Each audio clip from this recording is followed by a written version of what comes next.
Oh hey, we're back. Alright. So I've got a few updates, thankfully. One visual, one audio, and another is a start on some very basic AI. I'm gonna need some big air quotes for that. So first off, I don't know how apparent it will be without a comparison, but the stars in the background are now fully 3D. It might look a little apparent. There's definitely more of them as well, because it's a bit more efficient what I'm doing here now. But where it'll be really apparent is when I move around inside a ship, the stars kind of move with you. Maybe they move a little bit too much in tune with you, but anyway, that can be tweaked. Even more apparently, be in the space station. See? Now the space station's moving, the stars are moving. As you move around the space station, they still move. Yeah, I'll put up a bit of a comparison just to show that off. As you can see, as I move around the ship, the stars don't actually seem to move appropriately, but you can kind of get away with not really noticing it. It was really apparent if you look in the space station. The space station is rotating, but the stars aren't. As I move around the station, the stars don't look like they're moving properly. You can see the ship moving. The stars aren't moving. Yeah, so that needed to be fixed. So that took a little bit of time. I had to actually dig into some proper OpenGL. Which, really isn't that complicated. I'm trying to draw a bunch of 3D points, no textures. Shouldn't really be that hard to do. But SFML, which is the 2D library I'm using, is very much built for 2D. So originally the stars were, to get the parallax in 2D, I'd created a whole bunch of layers and then was moving them at different speeds relative to the camera and, basic parallax stuff. But parallax kind of only really works well when there isn't any camera rotation. And that's unfortunately what I've got a lot of here. So the more I thought about how do I solve parallax with rotation in 2D, I'm like, the easiest way would be just to do it in 3D. And I'm like, well, I'm already using really 3D underneath. There's already 3D going on. I may as well just do it in 3D. So yeah.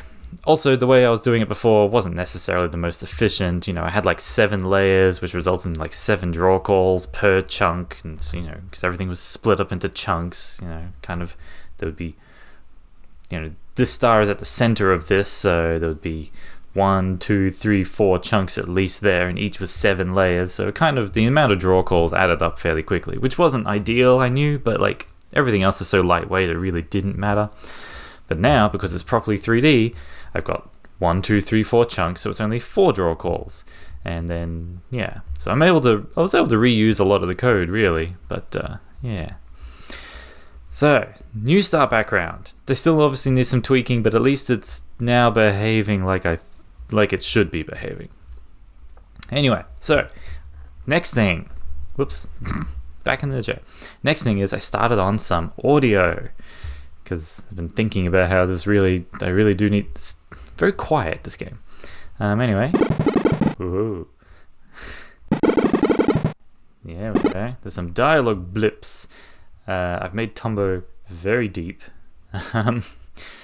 So each dog kind of has. I've got a few different dog types of noises.